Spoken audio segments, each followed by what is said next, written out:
Earth circulation, which is a symmetrical thermal circulation pattern on planet Earth. And we discussed briefly how it's formed in terms of rising air, Coriolis force turning the spreading winds moving to the right as it moves to the North Pole. It then sinks, we get Coriolis turned air converging, producing this high pressure region. And then of course it returns back to the equatorial region where we have a low pressure, and it again moves to the right due to frictional forces at the surface. So effectively we get essentially westerlies at high level versus northeasterly easterlies at the surface. Now remember, that's only one half of the Hadley cell circulation pattern. We have an identical pattern on the other side. So we have these two belts, so-called thermal belts, if you like, associated with the Hadley cell. But because the Earth is rotating and the effect of the Coriolis force essentially causes these air parcels, this air motion, this air to actually start to sink much sooner than we can get to the pole, we only have this loop set up typically up to about 30 degrees north and 30 degrees south. So the question is, well, how are we going to transmit or transfer the excess net energy due to absorption versus emission, which we saw at the equator, versus the deficit at higher latitudes? How are we going to basically warm up the polar regions? Well, it turns out that around about 50 or 60 degrees north and 50, 60 degrees south, that we still have enough absorbed radiation at the surface, plus enough water vapor in the air to actually start generating another another circulation pattern called the polar cell. So these two independent cells, as we'll see, essentially generate these surface northeasterly, easterly winds while maintaining the westerly winds at higher level. But it's the interesting gap between these two circulation patterns, these two cells, that actually is where we start to see a lot of these wave-like patterns generated that we saw in the laboratory experiments. And it's the interface and how that interface changes the so-called mixing region or transition region that actually dominates a lot of the weather patterns and the exchange between the almost independent Hadley cell and the polar cell. Now the best way to see this is actually to look at a little movie. So I just want you to sit and listen, I hope, to this movie and try and look at the main features. Not all the features are described in here, but the key ones are. So remember, the Hadley cell lies on that region below the sun's zenith point. Sometimes you'll see in textbooks that's called the thermal equator, but remember the thermal equator is going to vary as the season changes and essentially the sun zenith angle changes. Now both it and of course the Hadley cell are going to migrate north and south of the equatorial region. So let's see how that affects the so-called Hadley cell circulation. I hope you can hear it. If not, play it back in your mind. Since insolation is strongest when the sun is directly overhead, the equator is heated more strongly than other places on Earth. Heated air rises and cold air sinks, resulting in low surface pressure at the equator and high surface pressure at the poles. The engine of low-latitude atmospheric circulation is the Hadley cell. Convection occurs at the thermal equator. Poleward-moving air is forced to descend. This produces two subtropical belts of high pressure, centered at about 30 degrees latitude. Surface winds spiral out from the subtropical highs, moving toward the equator as well as the mid-latitudes. Above 30 degrees latitude, wind patterns are more complex in a belt of conflict between polar and subtropical air known as the polar front. The latitude at which the sun is directly overhead changes with the seasons. Since Hadley cell circulation is driven by this heating, we can expect elements of the Hadley cell to migrate as well.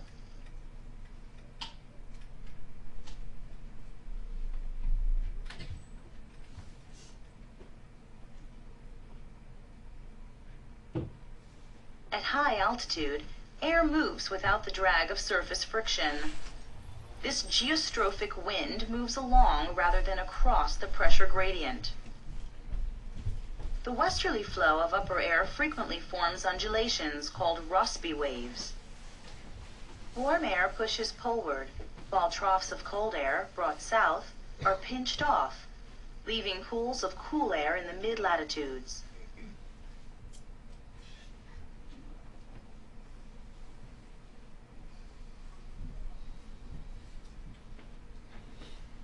Okay, I think that's it. Now they've left out a discussion of the polar cell, so let's just remind ourselves. The polar cell is actually a very simple system, much like the Hadley cell. Although it's quite cool and dry air at those latitudes, air masses around about 60 degrees are still warm enough and moist enough to undergo convection and generate lots of clouds, and that helps drive that thermal loop. So air typically circulates at those latitudes at slightly lower altitudes. The tropopause is at around about 8 kilometers at 60 degrees north, compared to say 10 to 12 or even higher kilometers at the equator, due to the much stronger convection there, which tends to push up the tropopause. So warm air rises at the lower latitudes and moves polewards again through the upper troposphere at both the north and the south poles. So we have a north polar cell and a south polar cell. Now when the air reaches those polar areas, as you can see there, it has cooled so much that it actually descends as very cold, very dry, dense air. And of course that descending air then has to move back out again, so we get these high pressure regions at the poles, and then of course we have these so-called polar easterlies forming as the air moves out from the high region. Now that outflow from the polar cell combined with those polar easterlies essentially help create these harmonic waves in the atmosphere. And those waves, as we heard just there, are what we call Rossby waves, similar to those big waves we saw in the laboratory experiments in the last lecture. Now those very, very long wavelength waves actually play a key role in determining the path of the high-level jet stream winds, which travel between the polar cell and the Hadley cell. And in fact, in some textbooks you'll see that that region between the polar cell, between 60 north and 30 north, is sometimes referred to as a feral cell, although strictly speaking it's not a closed cell like the polar and Hadley cells. It's really a zone of mixing or a transition zone. But the polar cell effectively, as a result of that interaction, which you can see there, acts, if you like, as a heat sink for the equatorial zone where we have this big excess energy input. Now, the feral cell was first theorized in the 19th century. It's this secondary circulation feature, and sometimes you'll see, as we'll see in a moment, that it's actually portrayed as a closed cell, but it's not really. It acts a little bit like a ball bearing that rattles between the polar cell and the Hadley cell, and those oscillations of that ball bearing are what cause those Rossby waves. They also produce, as you can see there, these big low and high pressure regions where we've got flow, cold, dense air, dry air moving out from the polar regions versus warm air flowing out from the equatorial regions. Now, at its southern extent in the northern hemisphere, the so-called feral cell actually overrides the polar cell, and the difference between the feral cell region or the mixing cell region is the main characteristic is that, of course, it generates westerly surface winds compared to the polar cell, where we have surface winds to the east generally, and of course the Hadley cell, where again we have surface winds going to the northeast, from the northeast to the east. So we have these very strong high pressure regions formed by the descending Hadley cell, but also the polar cell regions, and effectively they said to override the polar cell, making it discontinuous. So we have to keep that in mind. It's really a zone of mixing. And that's the sort of picture that you'll see in most textbooks, identifying the polar cell as an independent thermal loop, if you like. It's very much like the Hadley cell, although the energy inputs, of course, are much smaller. So remember, the outflow from the two belts of the Hadley cell converge to produce these easterly surface winds. Because they converge right at the equator or the thermal equator, they tend to be quite weak. This region is sometimes referred to as the doldrums because the winds there are quite slack. But of course, because we're accelerating out from this descending region up here, these northeasterly winds are quite strong and actually form what we call the westerly trade winds, or easterlies. So of course, in past times, sailors used those winds to actually cross across the Atlantic or the Pacific, if you go back far enough in time. Whereas also, you can see those easterly winds in the polar region, and then you can see the surface westerly winds as a result of the so-called Ferrel cell, which is labelled down here. And the interactions between the polar cell and that zone of mixing produce those big Rossby waves, which can, of course, change amplitude and hence affect the surface winds and pressures a great deal. You can change the wind speeds and directions within a matter of minutes as a result of polar fronts interacting with that region.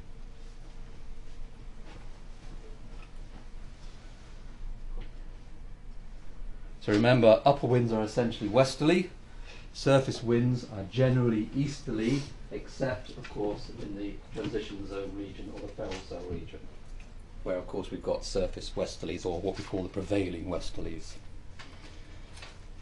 And of course, it's the Hadley cell that is responsible for generating the so-called intertropical convergence zone, which we discussed previously.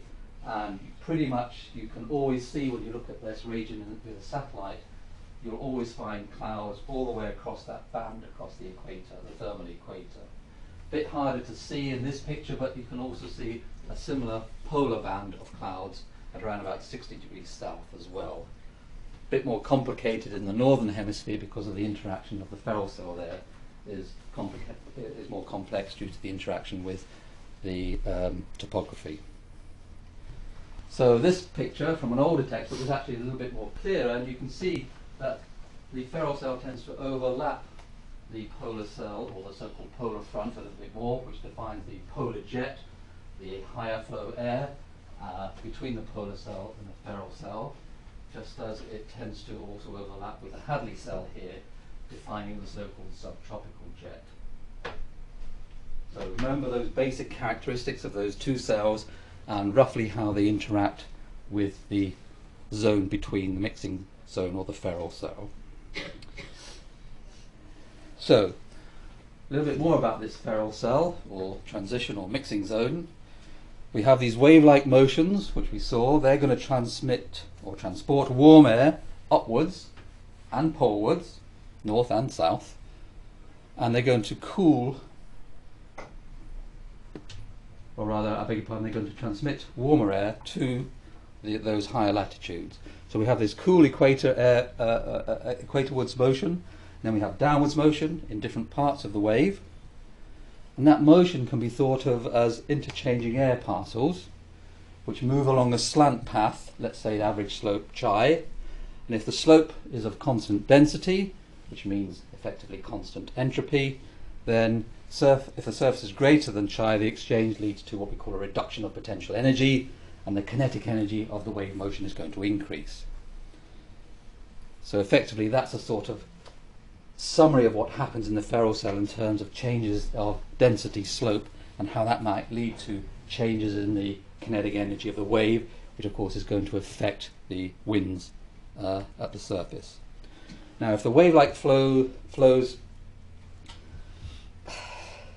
is westerly, then that's going to lead to a locally easterly flow near the surface, as we said. So that's really all I need you to remember about the Ferrel cell. And let's take now a cross-section through the globe based on that previous movie. At the top we're looking at a cross-section through those cells, and the top graph shows the northern summer, the bottom graph shows the northern winter.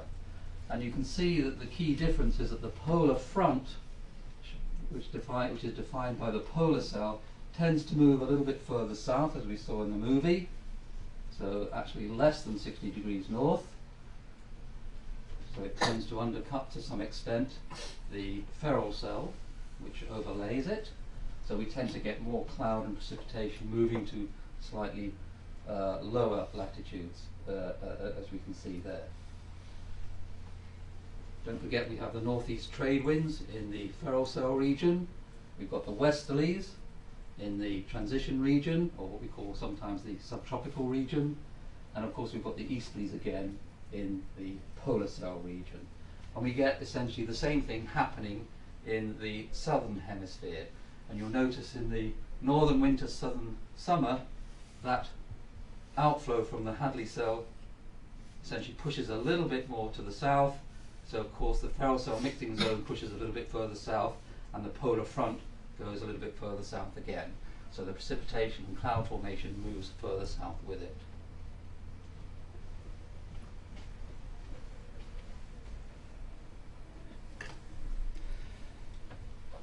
Just for our physics friends to remember that the conservation of angular momentum in the Earth's atmosphere is fundamental to these discussions. The angular momentum of the Earth is constant, remember, more or less. So that means the angular momentum of the atmosphere must also remain constant. So that angular momentum has to be transferred between the tropical regions with easterly flows at the surface to the higher latitudes where we have winds that are westerly on average. Now, in those wave-like motions we saw in that transition zone, the Rossby waves, that requires positive correlation, as we call it, between U primed and V primed. U primed is basically the eastward flow component of the flow, and V primed is the northward component of the flow. Remember, for our physics friends, the Reynolds decomposition of a typical flow is simply the total flow is equal to the mean plus the fluctuating part from that mean. And the U primes and the V primes are the fluctuations away from that mean in the eastward and northward direction. Now that implies that the waves must be tilted, or at least the axes of the wave-like motions must be tilted. Remember, because we said wave-like symmetrical waves, as in our laboratory experiment, cannot really transfer angular momentum terribly well. So that's something to bear in mind. Now, this graph is in your lecture notes, so what I want you to do is just focus on a couple of items. Let's just zoom in on them. So look these up for yourself. This is a summary of the heat budget of the lower atmosphere, the troposphere. There's also the stratospheric heat budget in there as well. But I just want you to focus on a couple of things. What they've done in this figure is they've essentially looked at the heat budget associated with the latitudes 5 degrees to 32 degrees north and averaged everything up. And then they basically then combined everything north of 32 degrees into one big region. Now, the thing to remember is that even though it might look smaller, because we're dealing with a sphere here, the actual area of this region, which essentially is associated with the Hadley cell we saw before, the area is actually significantly bigger, 158 times 10 to the 12 meters squared compared to 120 times 10 to the 12 meters squared, than the entire northern latitudes above 32 degrees north. And if you look at the heat associated with each of those areas, you see that the net radiation is about minus 67 watts per meter squared on average. This is the latent heat due to the conversion of water vapor to liquid water. Then we have the evaporative heat flux, which is about 105 watts per meter squared. Remember, there's a lot of ocean here. So we've got quite a big evaporated flux. Then we have the sensible heat flux. And remember, the sensible heat flux is the flux of heat associated with generating convection away from the surface, rising air parcels. Remember, we've got quite a big air mass here. Now, the difference that I want you to try and remember is that if you look at the ratio between the sensible heat flux, Qs, and the evaporative flux, in this case QE, you can see that the ratio pretty much doubles as we go to the northern hemisphere. Why? Because you'll notice that the sensible heat flux, although it's not that different, it's the evaporative flux that changes significantly. So that tends to dominate the ratio, and hence the development of the Hadley cell compared to this transition region before we start going even further north, which this unfortunately study doesn't do. So remember, central heat flux is the upward flux of heat into the air by convection. There are various different definitions, but you don't need to know that for this course. So just remember that we have these two big differences between the Hadley cell region and the northern latitudes. And that's what helps drive that transfer of heat to the higher latitudes. Okay, so I think what we now want to talk a little bit about is, if you remember, we showed a graph which highlighted the contribution of heat transfer from the equatorial energy excess region, if you like, to the higher latitudes. And we saw that mostly it was the atmosphere that does the transport of heat, but the ocean is also pretty important, particularly at the higher, those latitudes very close to the equator. So we have to think a little bit now about the ocean. So remember, heat is also transported to the poles by oceanic circulation. It's a very important part of the climate system, one which we are still learning a lot about.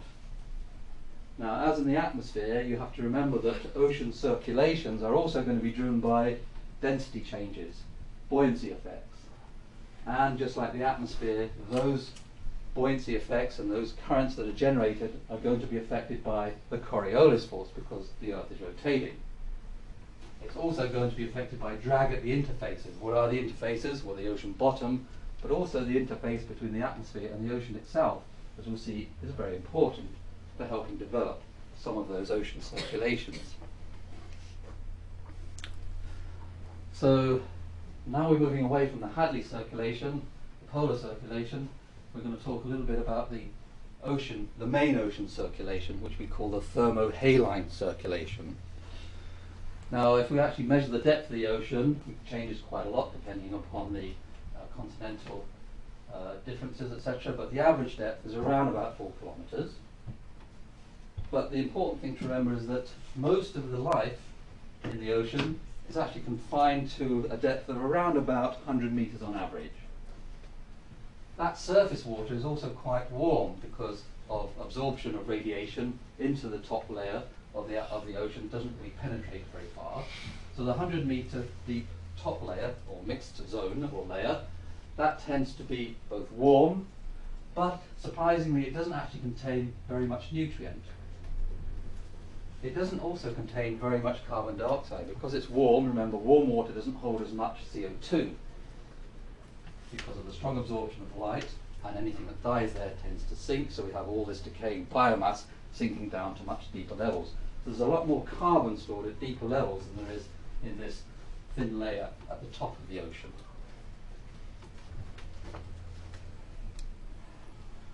Now, if you look at the temperature as a function of depth within the ocean, which we'll look at in a moment, it turns out that the temperature doesn't change that much, and in fact it hasn't really changed, or there's been no heat diffusing downwards over, say, typically about 1,000 years or so. And the reason why that heat is not really diffusing very much is A, because of the depth of penetration of the insulation doesn't go very far, but also because of what we call the thermohaline circulation. And that circulation is very important for climate, because remember, if we were able to transfer more heat to the deeper oceans, that would effectively mean that we would have to release carbon dioxide stored there, because the solubility of CO2 increases as temperature decreases. But if we were to warm it, that would cause CO2 to dissolve, dissolve CO2 to start to bubble out and escape into the atmosphere. And indeed, if we look at the Milankovitch cycles and the ice core data, what we tend to see is that as the Earth gets closer to the Sun during certain parts of the Milankovitch cycle, the temperature goes up, but it takes quite some time, remember, to transfer that heat into the ocean. So there's a lag between the amount of CO2 that comes out versus the temperature increase initially. But once we start emitting that CO2, which acts as an absorber in the atmosphere, the natural greenhouse effect can then start to increase. We have this feedback. So there's always this lag between the initial temperature increase due to the Milankovitch cycle bringing us close to the sun, warming up the oceans gradually, and then increasing the CO2, and we have that feedback cycle. So understanding how that thermohaline circulation works, and on what time scales and how big it is very important for predicting climate. So what does the temperature look like as a function of depth in the ocean? Well, this little graph at the bottom here shows a red line all the way down the Atlantic from the north to the southern hemisphere. That's actually the path of a ship. And as they went, they not only measured the temperature and various other properties of the ocean as a function of depth, they actually measured the depth of the sea floor, as you can see there. And there are two key features that you can see there, one of which we've already alluded to. You can see this colour scale, by the way, is the temperature scale. You can see there that the surface waters are obviously much, much warmer. There seems to be two pools of warm water, but the layer is very thin, typically about 100 to maybe 200 or 300 meters thick. Okay. You'll also notice that the temperature decreases quite rapidly in that top layer. Look how close those temperature contours are to each other. And then once we get below this so-called mixed layer, we get this big region where it doesn't change very much at all.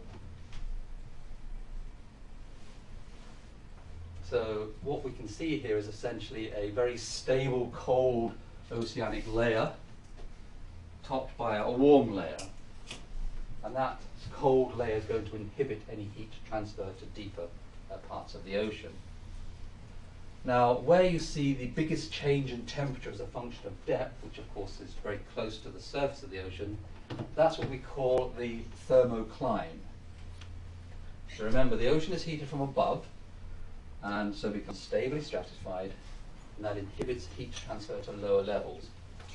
But we do get some transfer to lower levels, as we'll see in a moment, because that heat that's developed at the surface is going to change some of the properties of the surface waters. What are those properties? Well, effectively it's the density of the ocean. And of course, if we can manage to change the properties so that it becomes more dense in certain regions, we're going to start initiating sinking of water. And that is going to start up a circulation pattern, which we refer to as the thermohaline circulation pattern. So remember, water density is governed by temperature, but also salinity. So if we were to actually plot a graph of temperature on the left there versus salinity, the unit's not particularly important for this course, but it's parts per 100 of salt, if you like. The bigger it is, the saltier, more dense the water sample is. And you'll also notice on here, if you calculate the density as a function of salinity and temperature, you can produce these contours. So you can see the density in grams per cubic meter is increasing quite rapidly here, and then it slows down here. The red line are actually measurements made by that ship of the temperature as a function of depth. And you can see that in the first few hundred meters, the density changes quite rapidly. They're small numbers, but that's a rapid change as a function of depth. Then we reach this sort of plateau where over a large depth, 1,000 to 3,000 meters, it changes quite slowly. And then right down at the bottom we have a reversal again, where we have very deep, very cold, very slow moving water. Now, where the density increases very rapidly with depth, as we see in the top part of that graph, that's actually referred to as a pycnocline. Sorry about all these words, but our oceanography people love all these different types of words, but that's what we call the pycnocline. So remember, the pycnocline is a layer where the density increases rapidly with depth. For example, if you were to go to a lake or a reservoir, the middle layer usually in that lake is actually also called a pycnocline, provided it actually changes, as the density actually changes due to temperature So let's see what we can see there. Well, we get a decline in temperature, this is the definition, with depth, and if that decline in temperature is responsible for the increase in density with depth, the pycnocline is also called a thermocline, so it's temperature dominated, as we saw in the top part of that graph. As a result of that, this is the sort of typical picture that we see. The pycnocline, which is this sort of intermediate layer between that surface mixed layer and the very deep layer down below, can vary down to maybe 500 meters or so, but it will vary as a function of latitude because of the different heating at the different latitudes. So that's the pycnocline, where we have the biggest change due to temperature.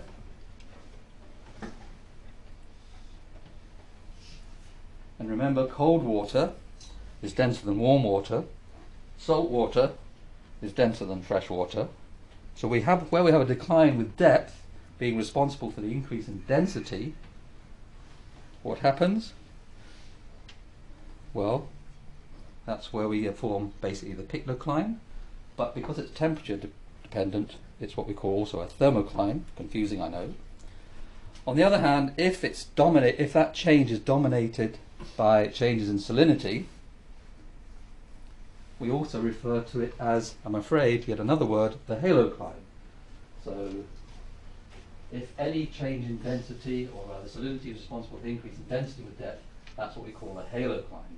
So we've got these contributions to the density change due to both temperature and salt.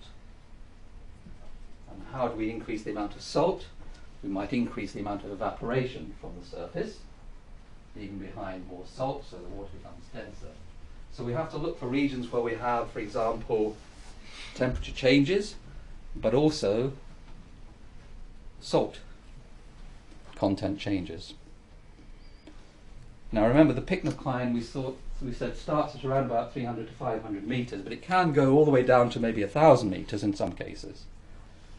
Below that we have this very dark, cold or deep layer, and that actually accounts for most of the ocean's mass. You'll notice that that will essentially extend all the way up to near the surface at the polar regions. Very cold water there. And within that deep layer, the density increases, as we saw from that previous graph, only very, very slowly. And it only occurs in very key locations, usually near the bottom of the ocean, and water movements are just about fast enough to be considered currents. So this is a schematic of what we call the basic thermohaline circulation. It's a very simplified schematic, and I just want to remind you that this idea is actually quite recent. It was only in 1960 that the thermohaline circulation hypothesis was introduced by Aarons and Stommel. And this is the sort of picture they came up with. So in order to counter this downward diffusion of heat, the lower water obviously has to rise slowly. So if we imagine we have cooling here, we have a density change, that will promote sinking, mainly in the polar regions. Eventually those sinking water parcels will reach a level where their temperature is consistent with the environment around them, and of course they're going to start to spread out. So this deep spreading actually reaches all parts of the ocean. But of course, if we start to sink water here, we're going to encourage surface flow. And of course we're going to get deep spreading and followed by upwelling back to the surface through the thermocline to maintain this circulation pattern. So effectively that's what we mean by the thermohaline circulation. The question is, what starts the sinking? It could mainly be changes in temperature, it could be changes in density, the amount of salt, but it could also be assisted by wind-driven forces, as we'll see.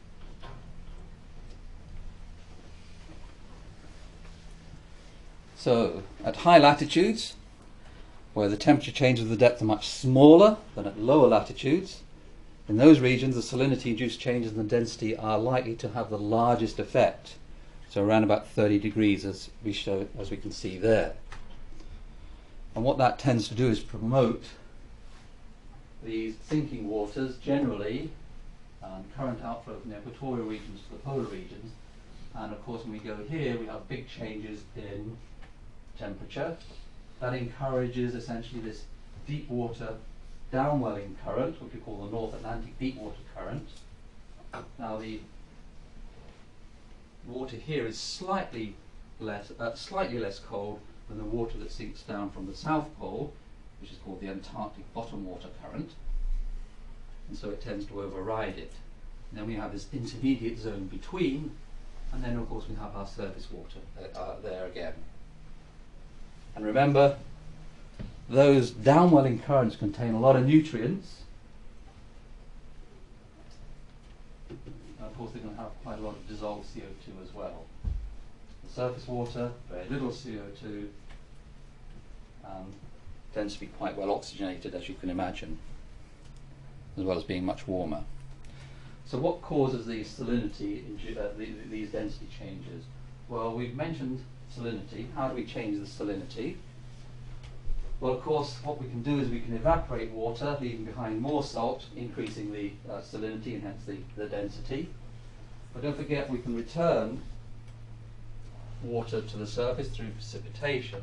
So we need to look at both precipitation to the surface and also evaporation from the surface. So the top graph shows the precipitation in red and the evaporation in blue. The units are centimetres per year as a function of latitude from the north to the south pole. And you can see, because of the Hadley cell and the cloud formation there, slightly offset here, you can see the precipitation under those clouds is biggest.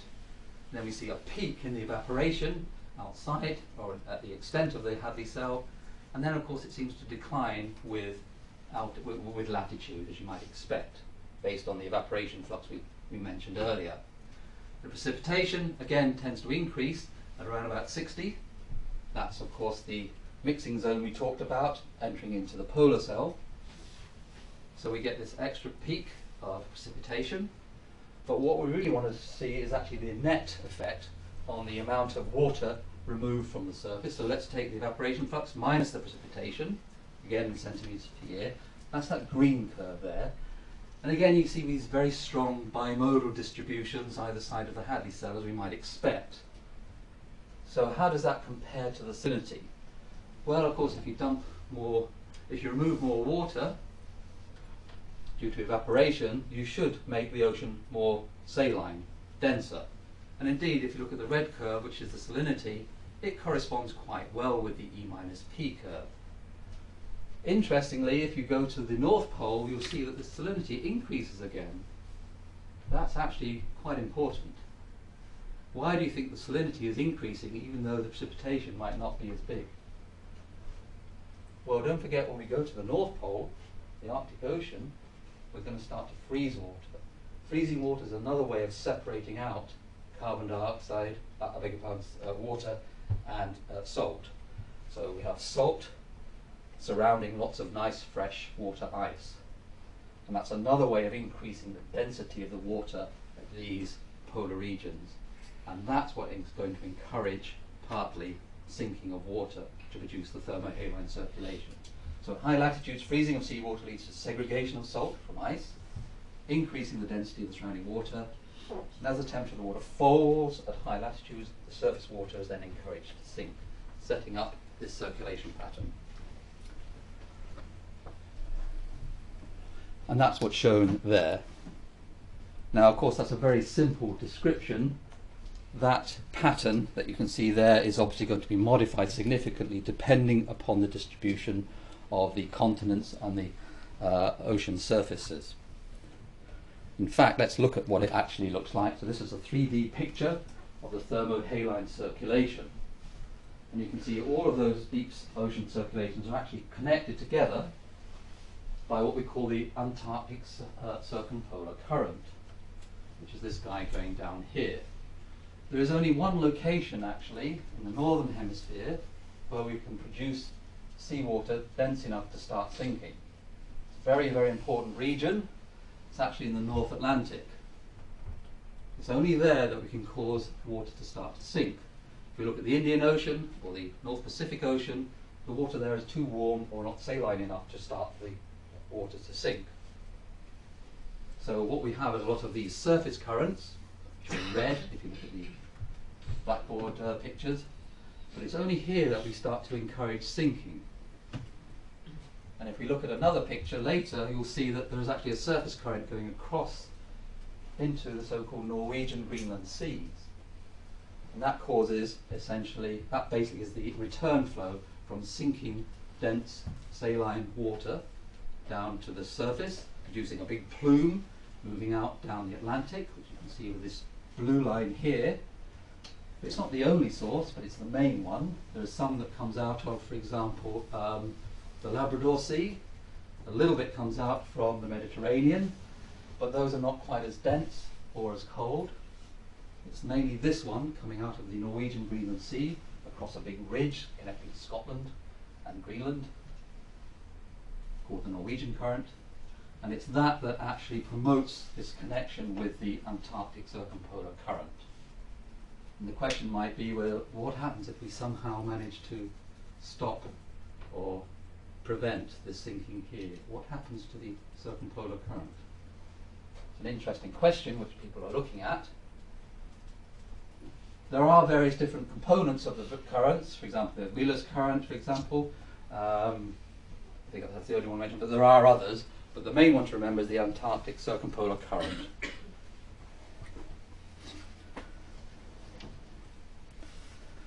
Okay, wind-driven circulations. We said it's not just temperature and density. If we go down now to the Southern Ocean, we might ask ourselves, well, what's causing that sinking water at the South Pole? But it turns out that a big effect is wind. Remember when we looked at that map showing the aerosol and cloud patterns, etc. in the South Pole, we have this big swath in the Southern Ocean, which allows essentially winds to build up over long distances, fairly constant wind speeds. And what that does is it provides a constant momentum, allows you to drive momentum into the sea surface more or less constantly over a long distance. And that tends to then start to force water down vertically, not immediately vertically, but actually along constant density surfaces. And of course, to encourage that, you need to have the right vertical thermal structure. And of course, that's going to depend upon the horizontal temperature structure or the latitudinal temperature variation in order to promote that. Another thing you've got to remember is that the Antarctic Circumpolar Current exists because of that wind forcing at the surface. Because it's a very, very long wind fetch, so to speak, that allows it to penetrate to quite deep depths. And also remember that picture of the temperature as a function of depth. The mixed layer is very, very thin, so it's actually got very weak stratification at the surface as well in the Southern Ocean. So it makes it easier to force water downwards along a constant density surface. There are other oceans in the, there are other basins, ocean basins across the globe, where there's sufficient distance for the wind to actually start to do the same sort of thing. The thing you also have to remember, however, is that the Earth is rotating.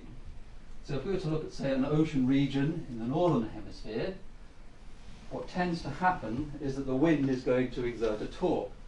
Remember the Hadley cell easterly flows versus the Ferrel cell westerly flow. We're going to get a torque force exerted on the surface of the ocean.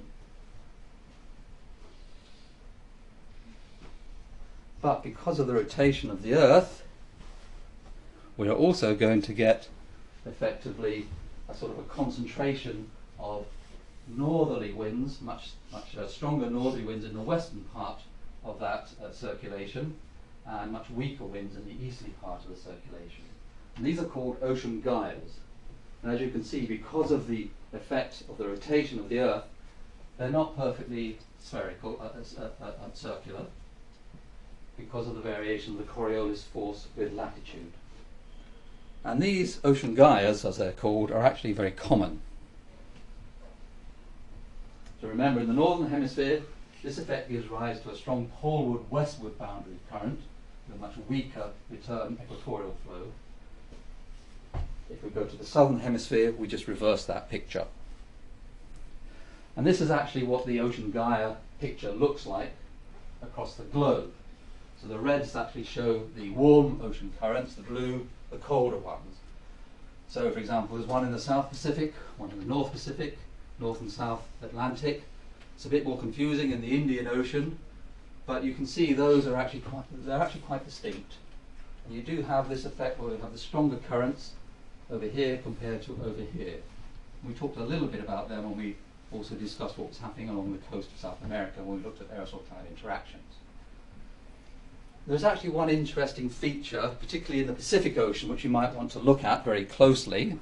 I'll just highlight it for you.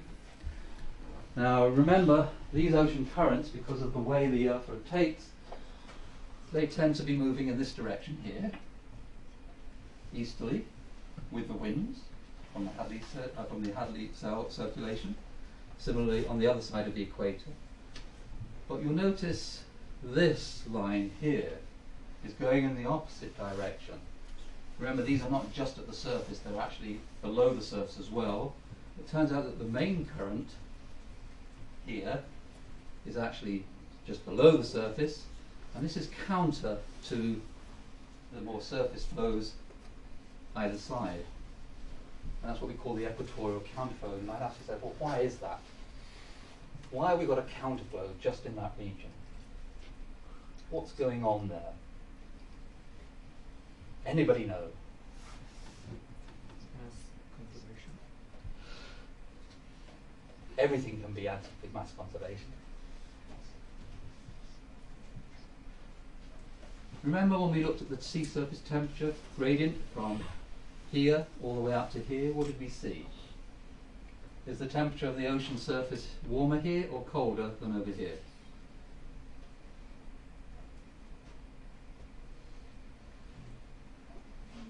Is the temperature of the water off the coast of South America cold compared to over here? You've obviously been reading the notes thoroughly, I see. So the temperature over here is much higher compared to over here. What happens when you warm water up? Yes, it expands. So think about what happens when you expand an ocean over here compared to not so much over here. What happens to the sea level? And we will finish this next week when we're going to look at that in more detail. So this is the picture you should have remembered, which shows the average ocean temperature, this time as a function of season, but you can see it's much warmer over here compared to over here. Think about what that does to the ocean and how it might affect the ocean current circulation near the surface. Because this is key to what we call the El Niño Southern Oscillation effect. So have a read about that, and I'll see you next week. Thank you for coming.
Is everybody able to find the information on Blackboard?